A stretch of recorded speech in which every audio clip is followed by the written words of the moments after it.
எப்படி பாக்குறீங்க? நிறைய அதிகபட்ச வாக்குல வெற்றி பெற்றிருக்கீங்க, எப்படி பாக்குறீங்க? அமைதியா இருங்க, கொஞ்சம் அமைதியா இருங்க, அமைதியா இருங்க.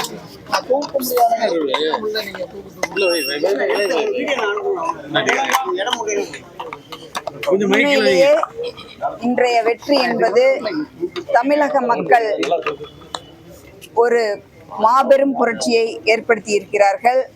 அவர்கள் பாதம் பணிந்து நான் வணங்குகிறேன். ஏன்னு சொன்னா ஒரு மாற்றம் வேண்டும். எல்லாருமே குறையவே சொல்லிட்டு இருந்தாங்க, மக்களை யாரும் சிந்திக்கவே இல்லை. இங்க இருக்கக்கூடிய பிரச்சனைகள் மக்களை பத்தி யாருமே சிந்திக்காததன் விளைவுதான் இன்னைக்கு இந்த வெற்றிக்கு காரணம். தமிழக வெற்றி கழகத்தினுடைய தலைவர் விஜய் அவர்கள் பல்வேறு பிரச்சனைக்கு நடுவுல மக்களுக்காக நான் இருக்கிறேன், நான் வர்றேன் அப்படின்னு சொல்லிட்டு அவரோட புகழ் அனைத்தையும் விட்டு நான் மக்களுக்காக வந்திருக்கிறேன் அப்படின்னு சொல்லி வந்ததன் விளைவு இன்றைக்கு மக்கள் தளபதி விஜயின் பின்னால் இருக்கிறார்கள். இன்றைக்கு மாபெரும் வெற்றி. இது தமிழ்நாடு மட்டுமல்ல, இந்தியாவில் ஒரு மாபெரும் புரட்சியை ஏற்படுத்தி இருக்குது. ஏன்னா பணம் இருந்தா விலைக்கு வாங்கலாம் அப்படின்னு இருந்த காலம் போய் இன்னைக்கு யாரு மக்களுக்காக உழைக்கிறார்களோ, மக்களுக்காக சேவை செய்கிறார்களோ அவர்களுக்கு நாங்கள் வாக்களிப்போம் என்பதை ஒரு பெரிய பாடமாக இந்த தேர்தல் அமைந்திருக்கிறது. இனி பணம் என்பது என்றைக்கும் தேர்தலில் இருக்காது. மக்களை விலை கொடுத்து வாங்க முடியாது. யார் மக்களுக்காக சேவை செய்கிறார்களோ அவர்கள் மட்டுமே தேர்தலில் போட்டியிட்டு வெல்ல முடியும். ஏன்னா மக்கள் ஏன்னா இதெல்லாம் ஒரு வியாபாரமா போச்சு. இன்னைக்கு அரசியல் என்பது ஒரு வியாபாரமா போச்சு. மக்களுக்காக சேவை செய்ய வேண்டும் என்றால் இன்னைக்கு இருக்கக்கூடிய சூழ்நிலையில் சேவை செய்ய முடியாது.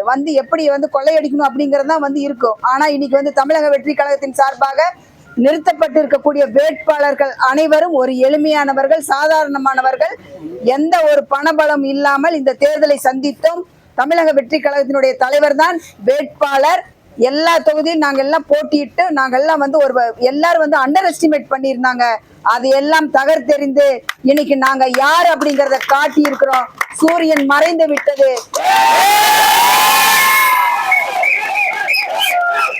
இயற்கையை உதிர்ந்து விட்டது. தமிழக வெற்றி கழகம் தலை நிமிர்ந்து கொண்டிருக்கிறது. அதே போல எங்களுக்காக எங்களோடு திருப்பூர் வடக்கு தொகுதியிலே போட்டியிடுகின்ற பொழுது எங்களோடு என்னையோடு இணைந்து பணியாற்றிய கழகத்தினுடைய ஒரு நிலை தொண்டர்களுக்கும் நான் எனது மனமார்ந்த நன்றியை பாராட்டையும் தெரிவித்துக் கொள்கிறேன். வெற்றி என்பது ஒருவரால் மட்டுமில்ல, எல்லாரும் சேர்ந்ததுதான் இந்த வெற்றி. அத போல சின்ன குழந்தையிலிருந்து பெரியவர்கள் வரைக்கும் இன்னைக்கு தளபதிக்காக இருக்கிறாங்க.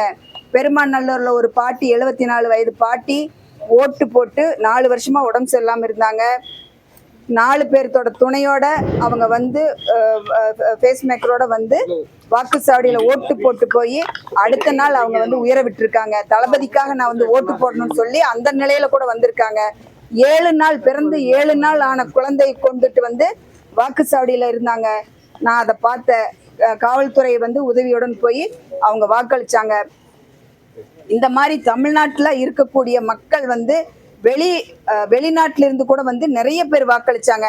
முந்தின நாள் பாத்தீங்கன்னா எல்லா டிராபிக், சென்னை சென்ட்ரல்ல டிராபிக், பஸ் டிராபிக், கோயம்புத்தூர்ல எல்லா பக்கம் டிராபிக். நம்ம போகணும், நம்ம வாக்கு, இது நம்ம கடமை அப்படின்னு சொல்லி ஒருத்தர் அந்த உணர்வு இன்னைக்கு இவ்வளவு தூரம் நம்மளுடைய வெற்றிக்கு காரணம் அந்த சின்ன குழந்தையில இருந்து வயதானவர்கள் வரைக்கும் ஒரு நிலையிலையும் ஒருத்தர் தியாகம் பண்ணி இருக்காங்க. இது தளபதி நான் 3 நாள் பாக்குறதுக்கு முன்னால பார்க்கும்போது கூட நான் சொன்னேன், இந்த மாதிரி பெருமாநல்லூர்ல ஒரு வயதானவர், ஒரு மூதாட்டி உங்களுக்காகவே ஓட்டு போடணும்னு சொல்லிட்டு முடியாத நிலையில கூட அவங்க ஓட்டு போட்டுட்டு போய் அடுத்த நாள் இறந்துட்டாங்க அப்படின்னு சொல்லிட்டு, அதுக்கப்புறம் இன்னொரு அம்மா உடம்பு சரியில்லாம இருந்துட்டு அவங்களும் இறந்துட்டாங்கன்னு சொல்லிட்டு பெருமாநல்லூர்ல இருந்து எனக்கு 2 நாள் முன்னாலதான் சொன்னாங்க. ஆகவே இந்த மாதிரி எவ்வளவோ தியாகங்கள் செஞ்சிருக்காங்க. அவங்க எதை பத்தியும் நினைக்கல, இந்த நாடு நல்லா இருக்கணும், நம்ம கஷ்டப்பட்டாலும் பரவாயில்ல, வரக்கூடிய சந்ததிகள் நல்லா இருக்கணும் அப்படிங்கிற ஒரு நல்ல எண்ணத்தோட பலரது தியாகங்கள் நிறைந்ததுதான் இந்த வெற்றி.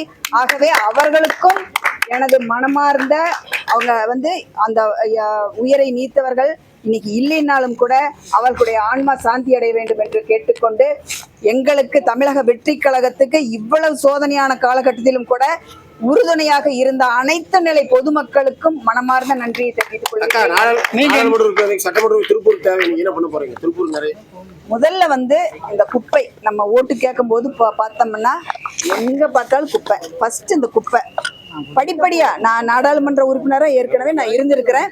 என்னால முடிஞ்சதை நான் செஞ்சிருக்கேன். சட்டமன்ற உறுப்பினரா ஆகி என்னால் அதே போல மக்கள் கிட்ட நான் இது நம்மளுக்கு ஒரு கிரீடம் கிடையாது. பதவி என்பது ஒரு கிரீடம் கிடையாது. மக்களுக்கு சேவை செய்யாததான் இந்த பதவி.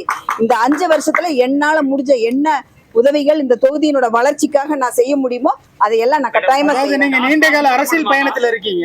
எந்த ஒரு கட்சிக்கு இல்லாத இந்த கட்சிக்கு மக்கள் பெருவாரியா ஒரு வாக்கு வித்தியாசத்தை கொடுத்து ஜெயிக்க வச்சிருக்காங்க. இது நீங்க எப்படி பாக்குறீங்க? மக்களோட மனநிலை புரட்சி தலைவருக்கு அப்புறம் இன்னைக்கு இவ்வளவு ஒரு எழுச்சி. புரட்சி தலைவி அம்மா இவங்க 2 பேரும் அந்த ஆன்மா தான் இந்த வெற்றிக்கே துணை நின்றுருக்காங்க அப்படிங்கிறது மட்டும்தான் தெரியுது. நன்றி நன்றி நன்றி எல்லாத்துக்கும் நன்றி.